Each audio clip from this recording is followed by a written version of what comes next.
Boa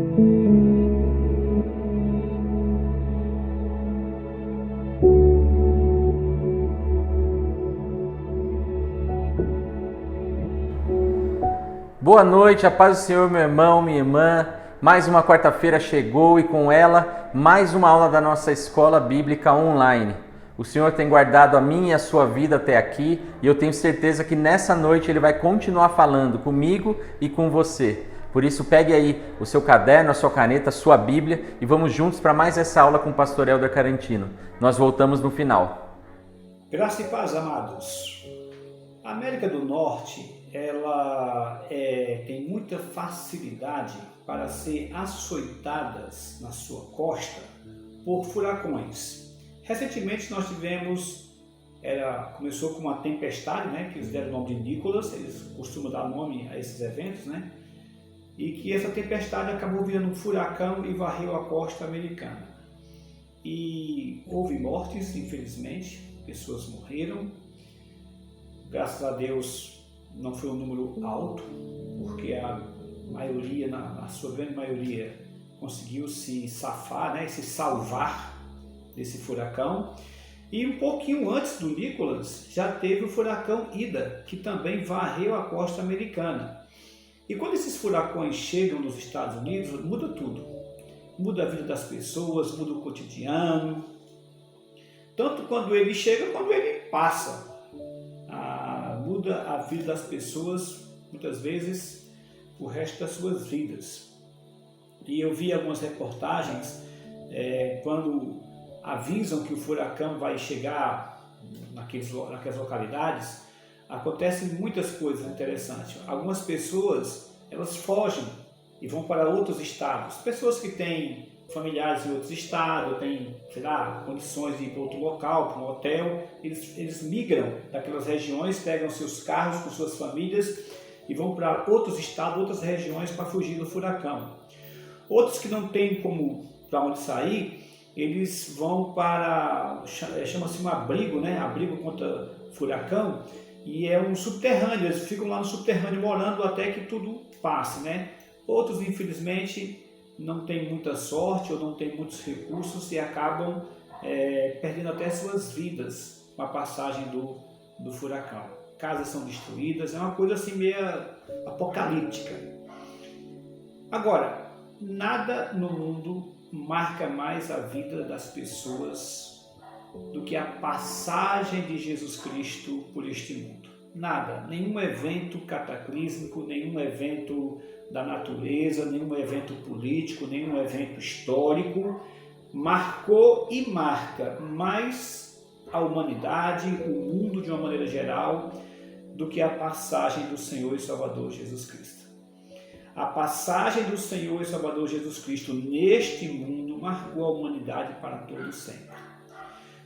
Voltando o exemplo que eu estava dando do furacão, quando eu fui ver as reportagens, eu vi vários quadros que a gente consegue identificar na vida das pessoas depois que esse furacão passou, tanto o Nicholas como o Ida.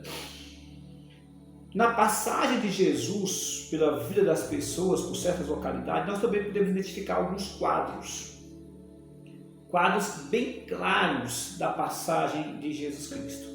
E é por isso que eu afirmo que quando Jesus entra na vida de uma pessoa, a sua vida é transformada para sempre.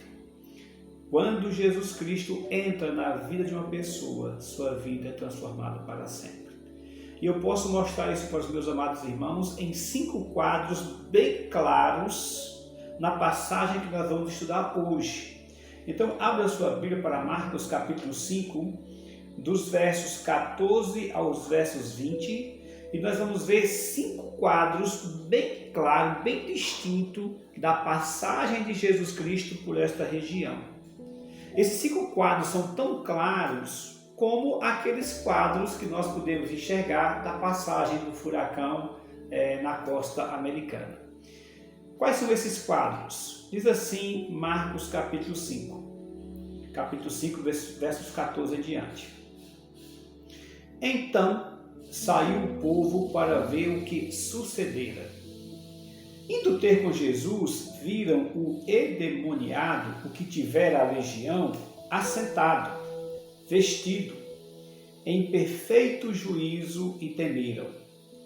Os que haviam presenciado os fatos contaram-lhes o que acontecera ao endemoniado e acerca dos porcos. E entraram a rogar-lhe que se retirasse da terra deles. Ao entrar Jesus no barco, suplicava-lhe o que fora endemoniado, que o deixasse estar com ele. Jesus, porém, não lhe permitiu, mas ordenou-lhe: vai para a tua casa, para os teus. Anuncia-lhes tudo o que o Senhor te fez e como teve compaixão de ti.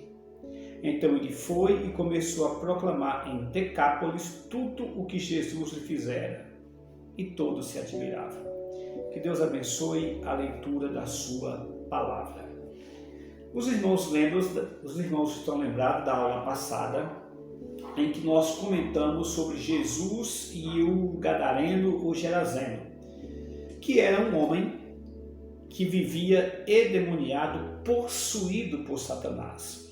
Jesus atravessou de um lado do mar da Galileia para o outro lado, para Decápolis, e ao chegar do outro lado da margem, logo veio ao seu encontro esse homem possesso de espíritos imundos. A situação desse homem, como nós descrevemos na aula passada, era triste. Era um homem que possuía dentro dele não só um demônio, mas uma legião de demônios. No mínimo um batalhão, 100 demônios para cima, mais ou menos. E diz o texto aqui que a situação dele era terrível. Ele era um homem lunático, que não tinha domínio mais da sua mente. Ele era um homem imundo, vivia sujo, vivia nu, correndo pelos sepulcros, pelos túmulos, pelo cemitério. Cheirava a morte, cheirava ao inferno, coitado desse homem. Era um homem que tentaram algumas vezes prendê-lo, mas nem isso conseguiam. Ele era um pária da sociedade, vivia à margem da sociedade. Chegava até a quebrar grilhões, tamanha era a força de possessão sobre ele, que quebrava correntes. E Jesus vai ao encontro dele. E ao ir ao encontro dele, Jesus o liberta dessa terrível possessão que ele vivia, escravo de Satanás. Ele era um escravo do inimigo, era um morto-vivo, coitado. E Jesus o liberta, Jesus o livra. Mas mais do que libertar, mais do que livrar, Jesus o salva. Jesus lhe dá a salvação. E diz o texto, na aula passada, como nós vimos aqui, que os demônios pedem para serem mandados para os porcos. Aí nós mostramos para você que Satanás não tem poder ilimitado. Satanás ele não pode nada sem a permissão de Deus. Ele pede a Jesus para entrar ele pede. Jesus permite, os demônios entram nos porcos e os porcos se precipitam ladeira abaixo. E uma coisa que eu chamei a atenção na aula passada é que a natureza satânica, eles não conseguem fazer nada de bom. Nada que é satânico é bom, nada que é ligado a demônios é bom, nada que é ligado a misticismo, espiritismo, macumba, essas coisas essas entidades que eles acham que, entre aspas, são boas, não são boas, são demônios. E a natureza deles é sempre para fazer o mal. Tanto é que, mesmo sendo expulso do homem, ele pede para entrar nos porcos e ainda para fazer o mal. Não é? Enfim, Jesus livra esse homem. Quando isso acontece, muitas pessoas estão vendo. Diz o texto aqui no final do capítulo, no versículo 14, a primeira parte do capítulo 5, que os porqueiros fugiram e o anunciaram na cidade e pelos campos. Ou seja, isso que aconteceu foi presenciado por algumas pessoas, que é chamado aqui de porqueiros, eram aqueles que cuidavam dos porcos, do mesmo jeito que o pastor cuidava das ovelhas, havia os porqueiros que cuidavam dos porcos. E é interessante, né, que aqui nós temos o cordeiro e o pastor, que é Jesus Cristo, né? Ligado à pureza, à inocência, ao bem, né? Enfim, e aí eles fogem, alguns fogem e vão anunciar na cidade e ao passar pelo campo também contam. E contam por quê? Porque esse homem era muito conhecido, esse homem endemoniado. Era um endemoniado que toda aquela região conhecia e temia. Por isso que várias vezes ele foi preso, talvez ao se aproximar das cidades, com aquele ar transfigurado, né? Nu, sujo, né? Metia medo nas pessoas. Então as pessoas se uniam e tentavam prendê-lo, expulsá-lo de lá e dava sempre essas confusões. Então era uma pessoa conhecida. Quantas pessoas passaram, olha, aconteceu algo incrível. O endemoniado gadareno, ele acabou de se curar. Ele está restaurado, curado. E foi um homem, esse homem chamado Jesus, esse profeta chamado Jesus da Galileia, que tem feito maravilhas nessa região da Galileia, né? Que estava naquela região da Galileia, só fez atravessar de um lado para o outro do mar. Esse profeta chamado Jesus foi quem fez isso. Ele fez o que a sociedade nunca pôde fazer por ele, o que a família nunca pôde fazer por ele, o que ninguém pôde fazer por aquele homem, esse homem chamado Jesus Cristo fez. E a notícia correu nas cidades e nos campos. Jesus acabou de curar o endemoniado gadareno. E aí as pessoas então vão ao encontro para saber, para ver, né? Não só para saber, mas para ver, para confirmar o que aconteceu. Repito, esse é um dos milagres mais bem documentados da Bíblia, mais bem detalhado de toda a Bíblia, esse milagre aqui. E como eu falei para os meus amados irmãos, tinha muita coisa para se dizer. Nós não vamos falar tudo, até porque não teria condições de tempo, mas aquelas coisas mais importantes nós estamos tentando passar para os irmãos. Então, quando o povo vai ao encontro de Jesus e seus discípulos, nós vamos encontrar então esses 5 quadros que aparecem quando Jesus passa pela vida de uma pessoa. Quando Jesus entra na vida de uma pessoa. Esses 5 quadros são bem distintos. Assim como aquele quadro da passagem do furacão que eu falei, do Nicolas e do furacão Nicolas, o outro, acabei de esquecer o nome. Enfim, quais são esses 5 quadros? Vamos lá. O primeiro quadro é o quadro que eu chamo de anunciação. No versículo 14, os porqueiros fugiram e anunciaram: olha, Jesus está aqui. É o anúncio, é a proclamação. Cristo está aqui. Do mesmo jeito que o serviço de meteorologia avisa para os moradores da costa americana, Louisiana, aquela região ali americana, está chegando o furacão Nicolas está chegando, Katrina está chegando, Ila está chegando. Do jeito que é anunciado para aquela população, e eles sabem que quando aquele furacão passar, muita coisa vai mudar. A mesma coisa é Jesus Cristo. O quadro acontece, o mesmo quadro quando Cristo passou por esse mundo. A anunciação. E essa anunciação de que Jesus está chegando é feita tanto pelas pessoas que creem em Jesus, que amam a Jesus, como por aqueles curiosos que não necessariamente creem em Jesus, e até pelos seus inimigos. Mas uma coisa nós podemos afirmar: não passa despercebido. A anunciação de que Jesus passou por esse mundo, de que Jesus está aqui, está presente. Eles anunciaram. E o povo vai saber o que aconteceu. Há uma reação do povo diante da anunciação de que Jesus está aqui, de que Jesus está presente, que ele está passando. Há uma reação, do mesmo jeito que acontece, por exemplo, com o furacão. Na hora que chega a notícia, tem várias reações. O que vão fazer? Então esse é o primeiro quadro, a anunciação, a proclamação. Quando Cristo nasceu, naquela manjedoura, há 2020 anos atrás, lá em Nazaré, a primeira anunciação do seu nascimento foi feita pelos céus. Os anjos anunciaram também a pastores que estavam nos campos. Mas houve aquela anunciação: Jesus nasceu, o Filho de Deus caminha sobre a terra. O Filho de Deus se encarnou em figura humana, em pessoa humana. Ele está aqui, está agora no meio de vós. Então, quando Jesus entra na vida de uma pessoa, o primeiro quadro que acontece é a anunciação. Até para que ele entre na vida das pessoas, ele tem que ser anunciado. É o primeiro quadro.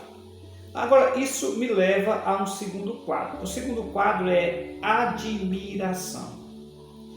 Quando Jesus entra na vida de uma pessoa, quando Jesus passa pela vida de uma pessoa, isso causa admiração. O versículo 15 diz que, indo ter com Jesus, viram o endemoniado, o que tivera, verbo no passado, tinha, mas não tem mais, era, mas não é mais, o que tivera a legião assentado, vestido, em perfeito juízo e temeram. Isso causa admiração. Se você for lá no final do versículo 20, então ele foi e começou a proclamar em Decápolis tudo que Jesus lhe fizera, e todos se admiravam. A passagem de Jesus na vida de uma pessoa, de uma comunidade, de uma região, de um país, causa admiração. Eu gosto muito de história, de filosofia. Eu leio isso todo dia, eu estudo isso todo dia. O tempo que eu tenho, no meu pouco espaço de tempo que eu tenho, eu gasto aprendendo, vendo história, vendo, filosofia, por aí vai. Desculpe. Uma das coisas que eu gosto de olhar é a história das nações. E quando eu olho, por exemplo, a história desse país, antes do Evangelho e depois do Evangelho, você vê a diferença. Você nunca vai ver na televisão brasileira, até porque a nossa televisão brasileira ela é parcialista, ela é comunista, ela é ateísta, ela é materialista, ela é libidinosa, ela é uma mídia corrupta e corrompida, sem Deus, sem temor de Deus, que vai contra tudo que é de Deus. Quando você nunca vai ver o que eu vou te dizer na mídia brasileira. Não só não vai ver na mídia, como não vai ver nas escolas. Eu vou dizer aqui para você, mais da metade da minha vida no mundo escolar, mexendo com educação, mais da metade da minha vida. Uns 35 anos da minha vida eu mexi com educação, até hoje eu mexo. Não estou trabalhando na educação secular, nas escolas, mas estou trabalhando com a educação cristã, em seminários, ainda dou aula em seminários. Então eu ainda estou ligado à educação. Então o que eu vou te falar, você não vai ver na mídia brasileira, nunca vai ver, a não ser que Deus faça um milagre, haja uma revolução cristã desse país e a nossa mídia mude e passe a apresentar o que eu vou falar agora. Eu não tenho essa esperança não, sinceramente falando.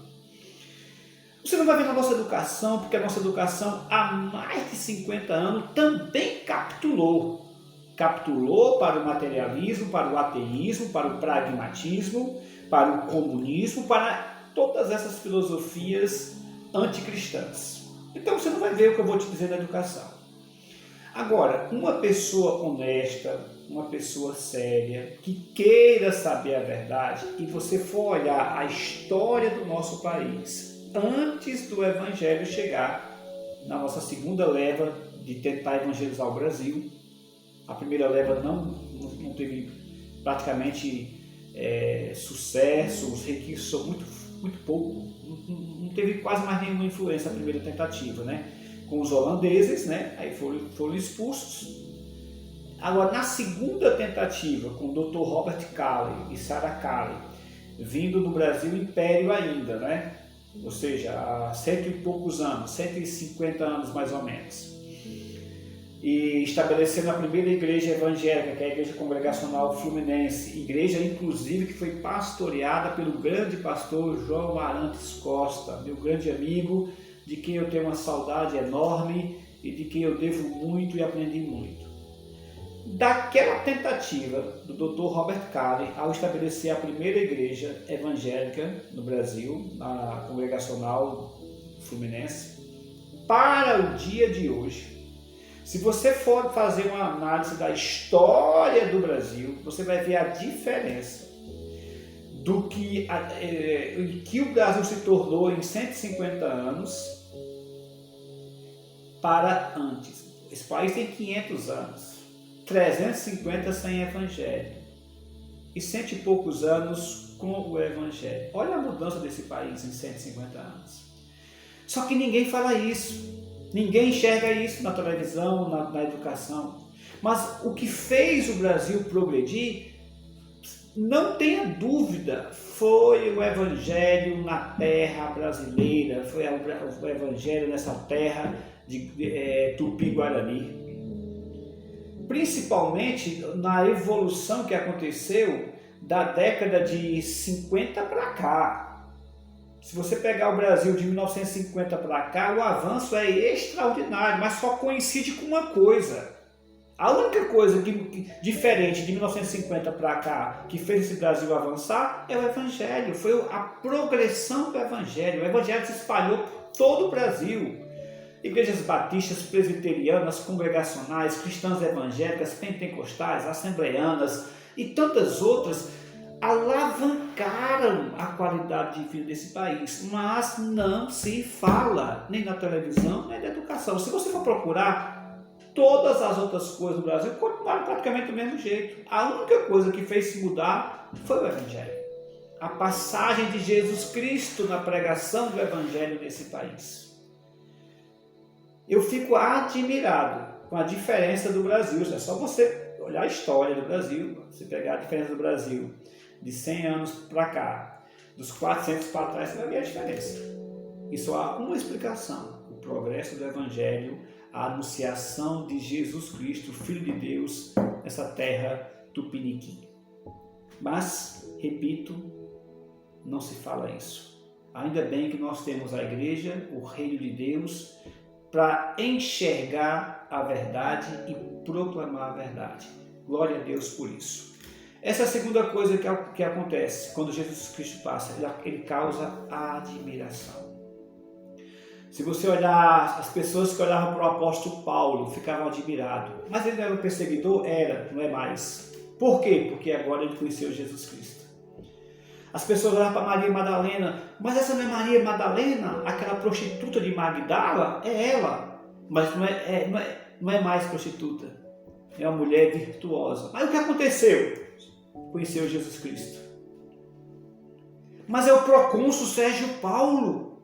O que aconteceu com o procônsul Sérgio Paulo? Conheceu Jesus Cristo. E o carcereiro de Filipos, aquele malvado, aquele que castigava, aquele que era verdugo dos prisioneiros, aí ajoelhado, chorando, o que aconteceu com ele? Conheceu Jesus Cristo. E assim são todas as pessoas que conhecem Jesus Cristo. Tem uma transformação tão grande como teve esse homem aqui. Há uma mudança tão grande, uma transformação para o bem, para melhor, que causa admiração. As pessoas veem e ficam admirados. Eu já falei numa pregação anterior de um dos versículos da Bíblia que passa despercebido, mas é um daqueles versículos extremamente importante. Aqueles versículos que a gente olha para ele e quando olha para esse versículo, a gente, nossa, eu nunca tinha parado para pensar na importância dessa passagem. É Atos dos Apóstolos, capítulo 4, versículo 13. Atos dos Apóstolos, capítulo 4, versículo 13. Esse versículo sempre me chamou a atenção, sempre. Aliás, eu fiz até uma pregação em cima desses dois versículos aqui. Atos 4, 13. Esse versículo passa despercebido por um motivo.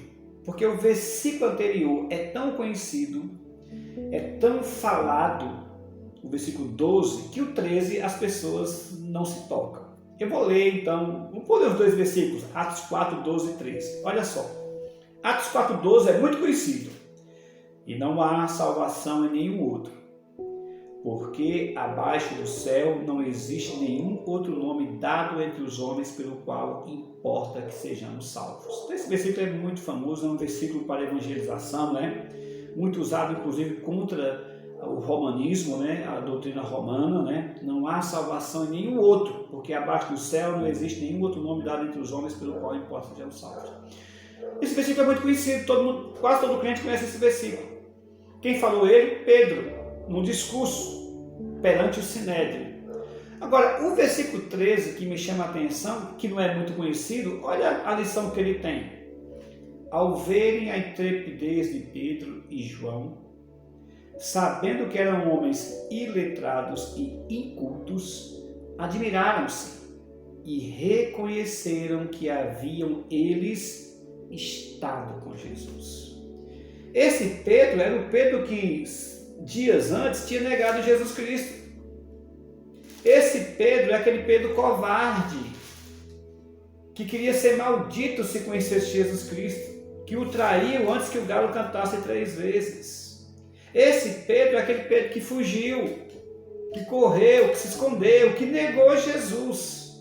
E agora está dando uma declaração poderosa, um discurso poderoso, e é dito inclusive no versículo 8 que ele estava cheio do Espírito Santo e com intrepidez, com coragem, totalmente diferente daquele Pedro covarde, dá um belo de um discurso no meio do Sinédrio, que tinha condenado Jesus Cristo, e termina com essa frase maravilhosa: não há salvação em nenhum outro, porque abaixo do céu não existe nenhum outro nome dado entre os homens pelo qual importa que sejamos salvos. Sabe o que acontece com as pessoas? Ficam admiradas. Esse homem esteve com Jesus Cristo. Jesus passou na vida deste homem. Voltando para Marcos capítulo 4, esse é o segundo quadro, admiração. Quando Jesus verdadeiramente entra na vida de uma pessoa, quando Jesus se relaciona com uma pessoa, quando Jesus entra nesta vida, não tem como não se admirar, causa admiração. A transformação é tão grande, que causa admiração. Isso me leva ao terceiro ponto, ao terceiro quadro. O terceiro quadro é adoração. Olha o versículo 19. Diz o texto, versículo 18 e 19, diz o texto que ao entrar Jesus no barco, suplicava-lhe o que fora endemoniado que o deixasse estar com ele. Jesus, porém, não lhe permitiu, mas ordenou-lhe: vai para a tua casa, para os teus, anuncia-lhe tudo o que o Senhor te fez e como teve compaixão de ti. O primeiro quadro é a anunciação. O segundo quadro é a admiração. O terceiro quadro é a adoração. A pessoa quer ficar com Jesus para sempre. Esse homem passou grande parte da sua vida possuído por Satanás, escravo de Satanás. Agora ele, de livre e espontânea vontade, quer seguir Jesus Cristo, quer servir Jesus, ele adora Jesus. O inimigo escraviza à força. Jesus jamais, Jesus liberta. O inimigo roubou-lhe a consciência, Jesus lhe dá o conhecimento da verdade. O inimigo roubou a sua vontade, Jesus deixa ele agora com a vontade livre. Tanto é que é ele que se oferece: eu quero seguir você, eu quero estar com você. Essa palavra estar com você é viver com você, passar o resto da minha vida contigo. Eu não quero mais me separar de você, de livre e espontânea vontade. O inimigo deixou ele louco, Jesus deixou ele sábio. O inimigo deixou ele imundo, Jesus deixou ele puro. O inimigo jogou ele pelos sepulcros do cemitério, Jesus o devolveu para o seu lar, para a sua família, para a sua casa. Esse homem era um pária da sociedade, agora ele é uma bênção para a sociedade.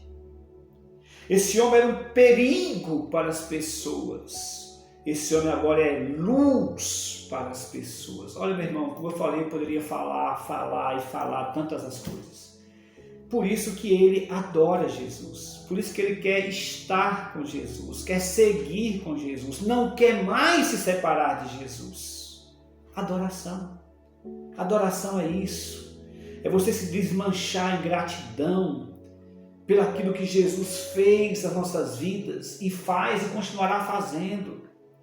E dizer, Senhor, eu não quero mais ficar longe de você.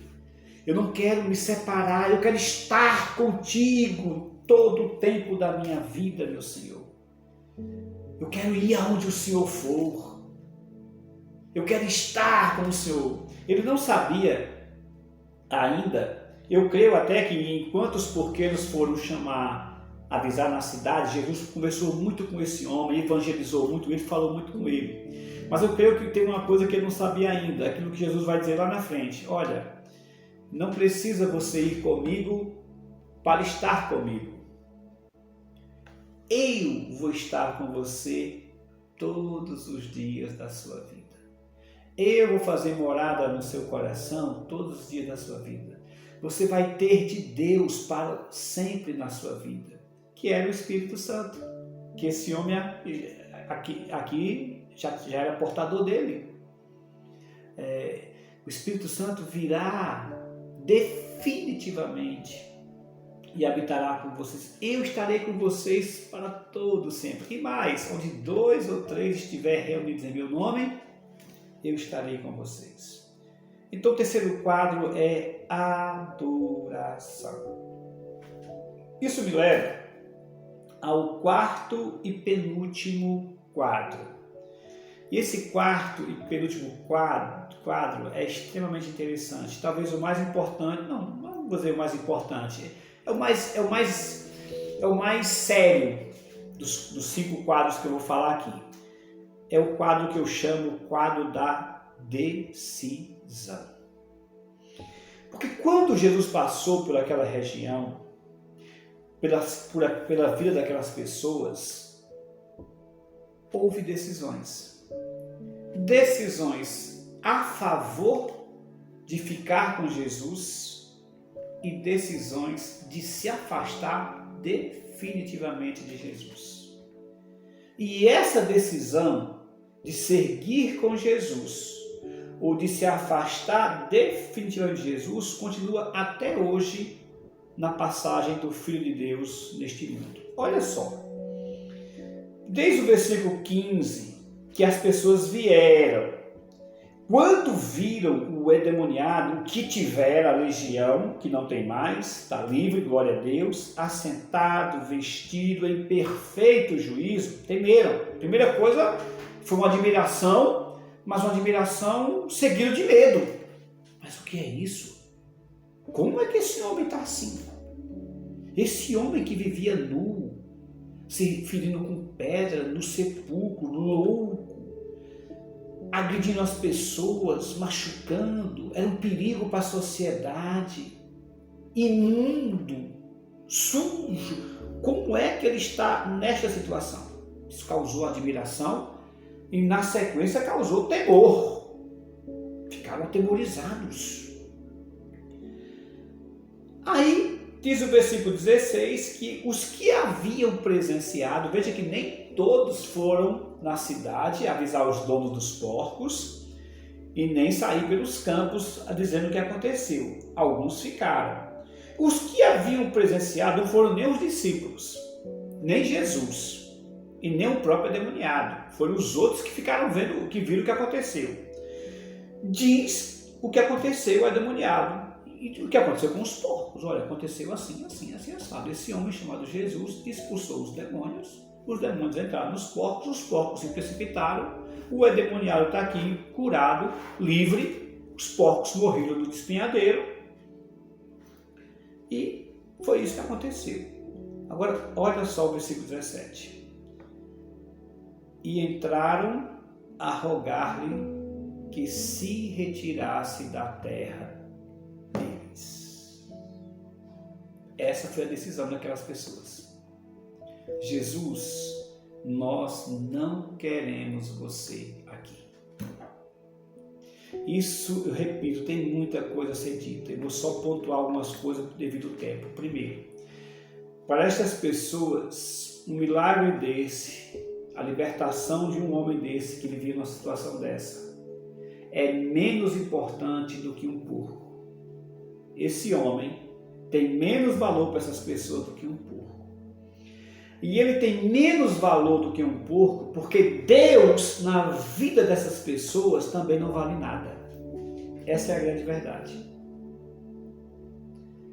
Aquele homem não é valorizado por aquelas pessoas porque Deus não é valorizado por aquelas pessoas. Essa é a grande verdade. Por isso que não tem como amar o próximo se primeiro você não tiver o temor de Deus. Quem não tem o temor de Deus, quem não ama a Deus, não consegue amar ninguém. É por isso que nós temos tanta violência hoje, meus irmãos. É por isso que nós temos tantos crimes bárbaros. Nós temos tanto estupro de criança. Pais fazendo desgraça com suas famílias. Pessoas fazendo desgraça com o próximo. Sabe? Assassinatos brutais, violências das mais terríveis nós estamos vendo. Mas por que nós estamos vendo isso? Porque as pessoas não têm o temor de Deus. Se não ama Deus, não tem o temor de Deus, não vai amar o próximo, não tem jeito. Está aqui um exemplo claro. Para essas pessoas, o lucro com aqueles porcos tinha mais valor do que a vida restaurada deste homem. O materialismo tão pregado hoje não é novidade, nunca foi novidade. Eu gosto muito de Salomão, do Eclesiastes, não há nada novo debaixo do céu. Toda a filosofia que a gente vê hoje, toda a ideia que nós vemos hoje, chamada de moderna e pós-moderna, não é nada, é rebuscar espigas, meu irmão. Isso já se encontra desde a origem da raça humana depois do pecado. Então o materialismo de hoje não é nada mais do que o materialismo que sempre existiu. Está aqui um exemplo. O mamon, o Deus lucro, o Deus dinheiro, é mais importante do que as pessoas. Não é isso que acontece hoje com a sociedade que nós estamos vivendo? Coisas são mais importantes do que pessoas? É assim. Está aqui mais um exemplo. Essas pessoas materialistas valorizavam mais os porcos, que davam seu dinheiro, seu lucro, do que uma vida restaurada. Então eles rogam, e a palavra rogar aqui é suplicar mesmo. Rogar como se fosse uma oração. Como eles não podiam mandar em Jesus, nem ordenar nada para Jesus, eles pedem, sai da nossa vida. E quando uma pessoa faz isso, sabe o que acontece? Jesus aceita. Jesus simplesmente atende o desejo do seu coração. Ele sai. Ao contrário de Satanás.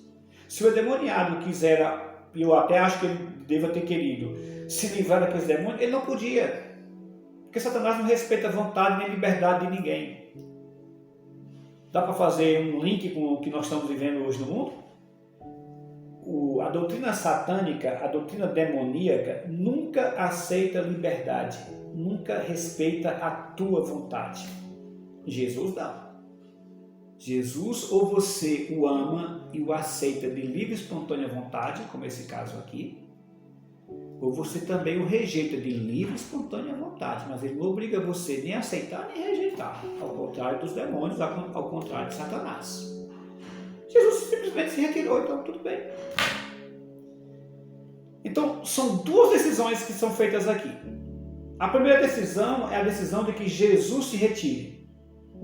E a outra decisão do versículo 18 é o contrário. Aquele que foi libertado, ex-endemoniado, que fora, mas não é mais endemoniado, versículo 18, suplica também a Jesus.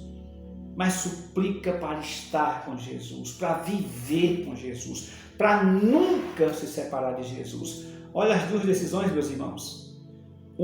Uns decide, Senhor, retira-te da minha vida. O outro decide, Senhor, não saia mais da minha vida. Decisões. A passagem de Jesus por esse mundo, na vida dos homens, da humanidade, evoca esse quadro de decisão.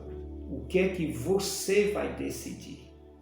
Você vai decidir seguir Jesus, amar Jesus, estar com Jesus, ou você vai decidir se retirar para sempre da presença de Jesus? A decisão é sua.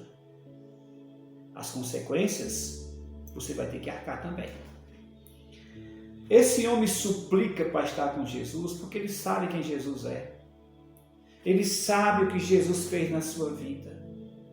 Ele sabe o que Jesus ainda fará na sua vida. Ele sabe que Jesus é Deus. Ele sabe que Jesus é amoroso. Ele sabe que Jesus é compassivo, que Jesus é bondoso, que Jesus é misericordioso, que Jesus é gracioso, que Jesus é poderoso, que Jesus é Deus, que Jesus com o Pai e com o Espírito Santo, que Jesus é Salvador, Redentor, Consolador. Tanto é que Cristo diz, olha, vai para casa e conta para o povo o que o Senhor, o que Deus, ou como Deus teve misericórdia de você. Fala da minha misericórdia. Fala do meu amor bondoso. Quem muito foi perdoado, muito ama. Esse homem sabia o que Jesus fez na vida dele. Por isso que ele decide, toma a decisão de ficar com Jesus. Isso me leva ao meu quinto e último quadro. O primeiro quadro é a anunciação. Anuncia-se que Jesus está passando, que Jesus está chegando. O segundo quadro é a admiração, porque quando Jesus passa na vida de uma pessoa, nada mais ficará do jeito que era. Nada, muda tudo, como mudou para esse homem. Admiração. O terceiro quadro é adoração. Quando Jesus entra na sua vida, quando ele transforma a sua vida, que você sabe quem Jesus é, você quer o adorar, você quer ficar com ele. Mas o quarto quadro é decisão. Essa decisão de ficar com Jesus, de estar com Jesus ou de se afastar de Jesus é de cada um. E o quinto e último quadro é o quadro da evangelização. Começa com a anunciação, termina com a evangelização. É anunciado que Jesus chegou. E depois de todo esse processo de admiração, de adoração, de decisão, você se transforma num proclamador desse mesmo Jesus Cristo. Diz o texto que o endemoniado, aquele que for endemoniado, suplica para que Jesus o deixasse ir. Eu repito, quando os homens foram buscar, anunciar nos campos, na cidade, e voltaram, isso não foi logo. Jesus chegou nesse local bem cedo. E provavelmente ele passou o dia todo com esse gadareno. Então, quando os homens chegaram lá, fazia horas que Jesus conversava com ele e o evangelizava, e o discipulava e explicava as coisas para ele. Em outras palavras, Jesus o libertou, o transformou, e agora ele, liberto, transformado, regenerado, vai se transformar no arauto do reino, num proclamador destas boas novas, no evangelista. E a evangelização. Jesus diz, olha, não, você não vai comigo, fica aqui. Eles me mandaram embora. Eles me expulsaram dessa região de Gadara, de Decápolis. Eles me expulsaram daqui. E eu vou sair. Mas eu sou tão misericordioso ainda com a cegueira desse povo, com a ignorância desse povo. Eles não sabem o que fazem. Que eu vou deixar você como meu arauto, como meu proclamador, como meu evangelista. Você vai ser meu discípulo aqui. Então vai, primeiro para a tua casa, para os teus, fala para o teu pai, fala para a tua mãe, fala para os teus irmãos, fala para a tua parentela, tios, primos, sobrinhos, fala para a tua família tudo o que o Senhor te fez. Anuncia, Lisa, o mesmo verbo lá do começo lá, né? Anunciaram, e agora a mesma coisa, você também vai anunciar. Anuncia que Jesus passou aqui. Anuncia que Jesus entrou na tua vida. Anuncia o que eu fiz por você. Anuncia quem eu sou, como foi que eu te curei, que eu te restaurei, que eu te libertei, que eu te salvei. Anuncia na tua casa, na tua parentela. E uma pessoa que realmente é transformada por Jesus Cristo, ela é obediente a Jesus. Porque o versículo 20 diz, então ele foi e começou a proclamar em Decápolis, nas 10 cidades, tudo o que Jesus lhe fizera. Eu vejo, como eu falei, isso é daquelas passagens que nós temos muita coisa para falar. Eu vejo primeiro assim a misericórdia de Deus. Ele é expulso daquela região, ele é expulso por aqueles homens. E ainda assim ele tem misericórdia daquelas pessoas e ele ainda deixa este homem para proclamar, para ser um discípulo, um proclamador da graça de Deus, um testemunho vivo do que Deus fez na vida dele para aquelas pessoas. E ninguém ali podia duvidar, porque ele era conhecido. Esse endemoniado gadareno era extremamente conhecido. E é por isso que eu disse lá na pregação passada que não foi ele que teve um encontro com Jesus, foi Jesus que teve um encontro com ele. Jesus atravessou para o outro lado para se encontrar com esse homem conhecido por toda aquela região conhecia o famoso endemoniado de Gadara. Jesus entra na vida dele, transforma, cura, restaura, salva. E mesmo aquelas pessoas expulsando Jesus, ele é tão misericordioso que deixou a melhor pessoa que ele podia deixar para evangelizar a região de Decápolis, que era aquele que tinha sido endemoniado. Vai e anuncia. E pelo texto aqui, dá a entender que ele não só proclamou para a família dele, não. Ele começou na casa dele, foi se apresentar em casa. Eu fico imaginando a cena. Aquele homem chegando em casa, vestido, em perfeito juízo, limpo, provavelmente pode ter tomado banho, cortado o cabelo, se arrumado, e ele chegando em casa, seu pai, sua mãe, sua família, meu filho que anos e anos era escravo do inimigo, anos e anos era escravo dos espíritos, está libertado, curado, o que aconteceu? E ele vai contar, Jesus Cristo, o Filho de Deus passou na minha vida. Ele esteve aqui. Mandaram ele sair, mas ele me deixou para eu pregar, para eu anunciar, para eu dar testemunho do que ele fez na minha vida. Eu estou aqui para testemunhar. Eu vejo aqui o seu pai, sua mãe, sua família se convertendo. E pelo que ele percebe no versículo 20, ele não só pregou para a sua família, mas começou a proclamar em Decápolis, em todas as 10 cidades, ele passou pregando, anunciando tudo o que Jesus lhe fizera e todos se admiravam. Glória a Deus. É uma das passagens mais belas do Evangelho de Marcos, essa daqui. Evangelização. O último quadro do nosso estudo de hoje.